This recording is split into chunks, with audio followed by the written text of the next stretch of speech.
이 사건은 1990년대 미국에서 발생했다. 리타 허프먼은 48세의 판매원으로 이혼한 어머니이며 이스트 원해치의 시골 지역에 살고 있었다.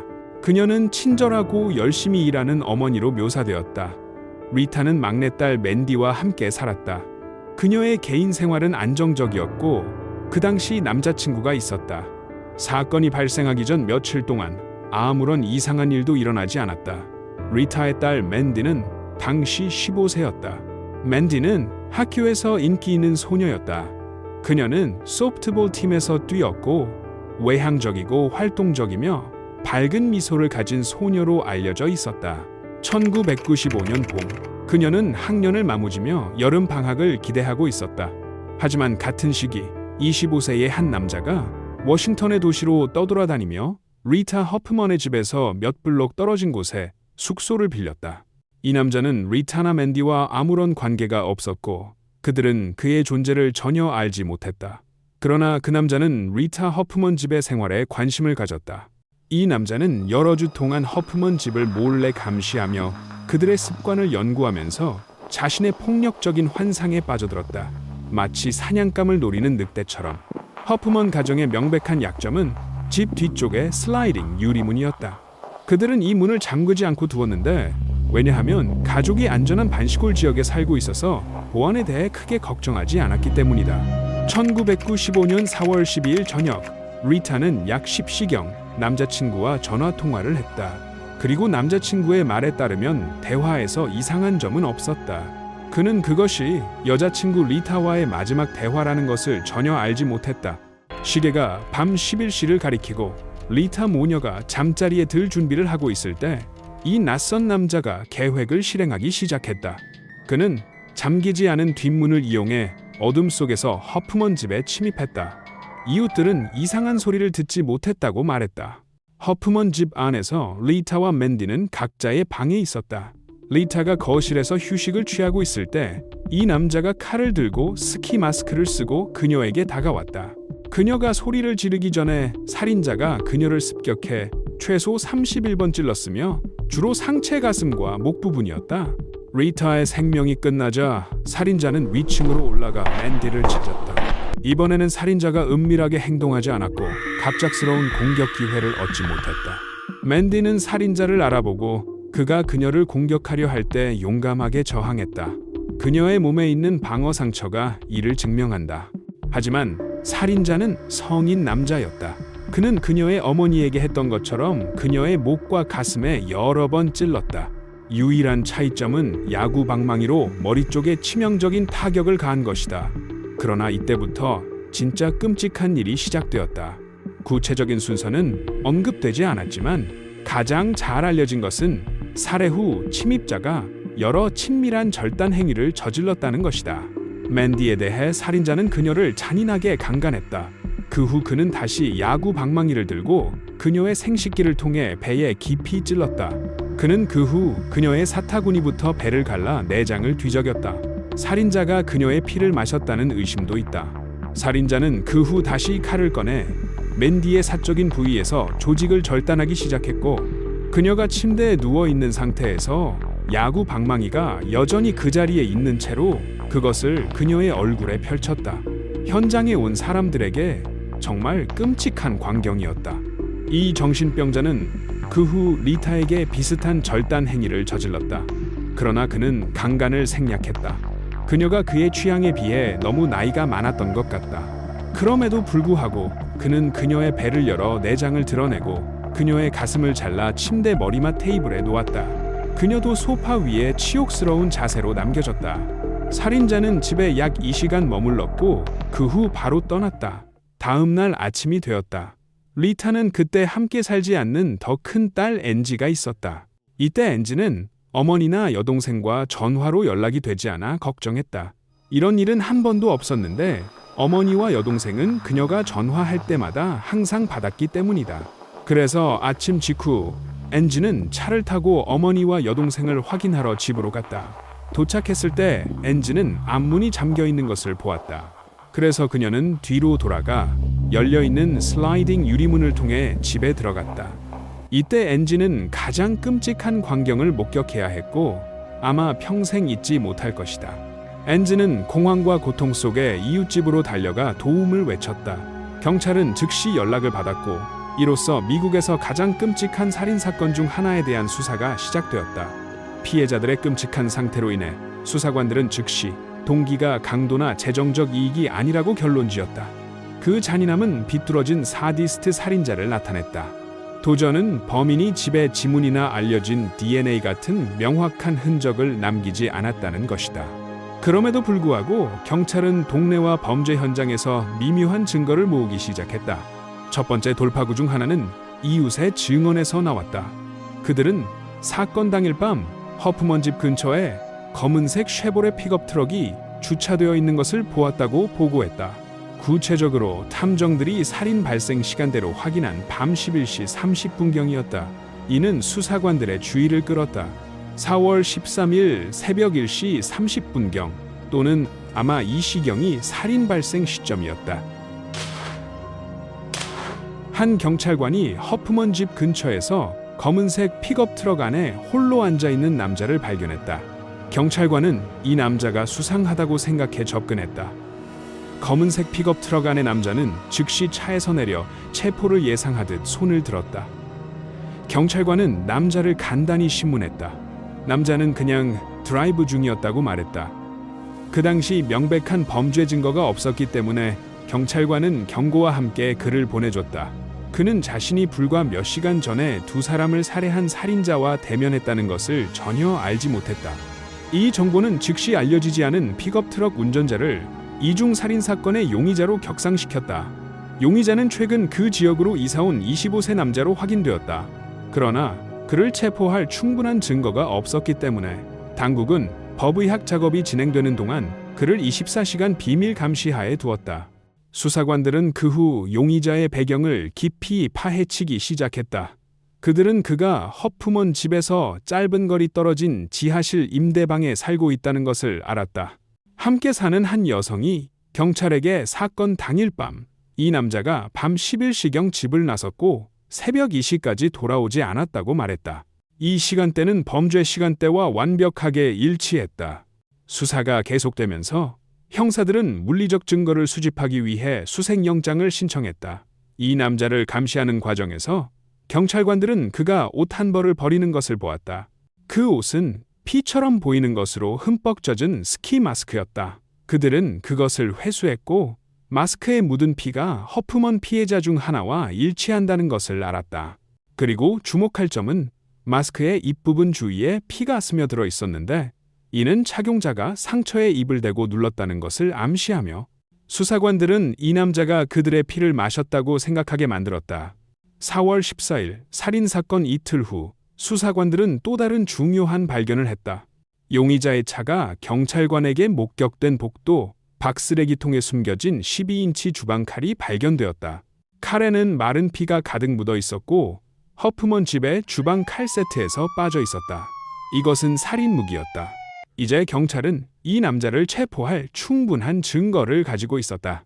그래서 1995년 4월 19일 경찰팀이 용의자의 거주지에 접근해 아무런 사고 없이 그를 체포했다. 이제 구금된 남자는 잭 오웬 스필먼로 확인되었다. 하지만 그는 누구인가? 그리고 왜 그는 이 끔찍한 범죄를 저지를 수 있었는가? 잭 오웬 스필먼은 동부 워싱턴에서 자랐고 불행한 어린 시절을 보냈다. 그의 어머니는 4번의 다른 결혼을 했고 그녀의 4자녀, 잭과 형제자매들은 친아버지가 누구인지 모르고 자랐다. 조금 더 성장한 후 잭은 반사회적 행동을 보이기 시작했다. 그는 공부가 부진했고 워싱턴의 작은 마을에 살던 중 결국 9학년을 중퇴했다. 중퇴 후 그는 친구 집과 친척 집을 전전했다. 그와 접촉했던 사람들은 잭에 대한 인상을 말하면서 그를 이상하고 친구가 거의 없는 아이로 기억했다. 성인기로 접어든 시기, 잭은 늑대와 폭력에 대한 이상한 매혹을 키웠다. 그는 포스터, 장식품, 모피 같은 늑대 관련 기념품을 수집하기 시작했다. 그는 거의 집착에 가까웠다. 나중에 지인과 가족의 증언에 따르면 잭은 자신을 일종의 늑대 인간으로 상상했다. 그는 종종 달빛 아래에서 인간 사냥감을 노리고 있다가 잔인하게 공격하는 것을 상상했다. 잭의 폭력 성향은 이전 사건들에서 이미 드러났다. 그는 젊었을 때 워싱턴주에서 절도, 도둑질, 폭행, 악의적 파괴 등을 포함한 범죄 기록을 쌓았다. 1993년 23세 때 그는 남자친구 한 명과 함께 켄트의 바에서 만난 여성을 강간한 혐의로 체포되었다. 경찰 보고서에 따르면 잭은 이 여성에게 집까지 태워주겠다고 제안했다. 그녀가 그들의 사악한 의도를 알아차리고 저항했지만 그 남자들은 계속해서 추악한 행위를 시도했다. 그녀는 나중에 잭이 자신을 제압한 채 그의 친구가 그녀를 강간하려 했다고 보고했다. 다행히 그 여성은 탈출해 바로 당국에 신고했다. 잭은 그 사건에서 1급 강간 혐의를 받았지만 증거 부족으로 결국 혐의가 취하되었다. 잭이 감옥에 있는 동안 그는 여성들을 노리고 그들에게 할 일들을 상상했다. 한 동료 수감자도 잭이 출소 후 악명 높은 연쇄 살인범이 되고 싶다고 항상 표현했다고 말했다. 실제로 그는 여자들에게 하고 싶은 일들을 이상할 정도로 강렬하게 자주 이야기했다. 감옥에서 그는 교도소 도서관에서 책을 빌려 범죄를 저지르고 잡히지 않는 방법에 관한 책 내용에 집착했다. 그는 범죄 전에 전신털을 깨끗이 면도하는 방법을 배워 머리카락과 DNA를 남길 기회를 줄였다. 혐의가 취하된 후 잭은 석방되었다. 잭은 성인 시기 4학년 학생 수준의 IQ를 가지고 있어서 취업 기회가 많지 않았다. 직업 면에서 그는 다양한 저임금 일자리를 전전했다. 한때 그는 도축업 견습생으로 일했는데 이는 나중에 검사가 강조한 사실로 그가 피해자들을 정밀하고 끔찍하게 절단한 방식 때문이었다. 일부 소식통은 심지어 동물 도축이 그를 자극했다고 주장했다. 체포된 후 잭은 더글러스 카운티에서 리타와 맨디 허프먼을 살해한 혐의로 가중된 1급 살인 2건으로 기소되었다. 이러한 혐의는 워싱턴 주법에 따라 사형 가능성을 내포하고 있었다. 검사는 그의 범죄에 믿을 수 없을 만큼 끔찍한 성격 때문에 실제로 사형을 구형할 것이라고 선언했다. 1995년 중반 법의학 증거가 쌓이면서 허프먼 살인 사건에 대한 잭에 대한 소송은 확고해졌다. 재판은 1996년 8월로 예정되었다. 잭은 처음에 무죄를 주장했으며 초기 법정 출두에서 무감정해 보였다. 증거의 무게와 사형 가능성에 직면했음에도 불구하고 잭은 1996년 봄에 갑자기 진술을 바꾸었다. 예정된 재판 시작 4개월 전 잭 오웬 스필먼은 검사와 유죄 인정 합의를 맺었다. 그는 주가 사형을 추구하지 않는 대가로 모든 혐의에 대해 유죄를 인정하기로 동의했다. 하지만 그 후 극도로 예상치 못한 전개에서 잭은 또 다른 살인을 인정했다. 여전히 약간 모호한 이유로 잭은 또 다른 피해자, 9세 소녀 페니 데이비스를 살해한 것을 자발적으로 자백했다. 1994년 9월, 페니는 오빠에게 산책하러 간다고 말했지만 집에서 멀리 가지 않을 것이라고 했다. 그러나 페니는 그날 집으로 돌아오지 않았다. 소녀의 시신은 이후 1995년 3월 28일 얕은 무덤에서 발견되었다. 그때까지 페니의 사건은 공식적으로 미해결 상태였다. 하지만 유죄 인정 합의의 일부로 그는 페니 사건에서 죄를 인정함으로써 별도의 재판 없이 사건을 해결했다. 잭의 페니 데이비스에 대한 자백은 일부 법집행기관 사람들을 놀라게 했다. 당국은 그가 당시 페니와 같은 건물에 살았기 때문에 그의 연루를 의심했지만 그를 기소할 직접적인 증거가 부족했다. 잭은 페니를 어떻게 죽였는지에 대한 자세한 설명을 하지 않았고 그녀의 시신은 분해되어 정확한 사인을 확인할 수 없었다. 잭은 자세한 설명을 거부했는데 아마도 그가 저지른 타락의 정도가 상상할 수 없을 만큼 때문일 것이다. 그럼에도 불구하고 수사관들은 페니의 시신이 허프먼 피해자들과 유사한 끔찍한 자세로 놓여 있었다는 것을 알았다. 나중에 잭이 살인 후 페니의 얕은 무덤으로 돌아와 시신을 파헤쳐 시신의 행위를 한 후 다시 묻었다는 소식이 떠올랐다. 1996년 4월 30일 잭은 3건의 1급 살인 혐의에 대해 공식적으로 유죄를 인정했다. 그는 선고 당시 27세였다. 리타 허프먼에 대한 그의 야만적인 행위 때문에 판사는 잭에게 가석방 없는 종신형을 선고했다. 맨디 살해로 인해 잭은 연속 70년형을 받았다. 또한 페니 데이비스 사례로 인해 그는 45년 6개월형을 선고받았다. 잭은 총 115년의 종신형을 받았으며 이는 그가 살아있는 한 절대 감옥을 떠나지 못할 것을 보장한다. 기본적으로 이 결과는 배심원이 잭을 유죄로 판결하고 사형을 면제할 경우 결정할 수 있는 것과 동등하다. 재판 내내 잭은 어떠한 진술도 하지 않았고 자신의 행동에 대해 조금도 후회를 보이지 않았다. 그는 단지 기록상 유죄 인정을 확인하기 위해 간단히 말했다. 법정은 검사가 기록을 위해 증거를 재현할 때 그의 범죄의 가장 끔찍한 세부 사항을 목격하고 들어야 했다. 피해자 가족 구성원들도 참석해 그들의 사랑하는 사람들이 마지막 순간에 겪은 것을 들어야 했다. 이 사건에 대한 정보를 인터넷에서 검색할 때 주의하라. 왜냐하면 범죄 현장 사진과 정말로 너무 끔찍해 트라우마를 유발할 수 있는 일부 사진이 있기 때문이다.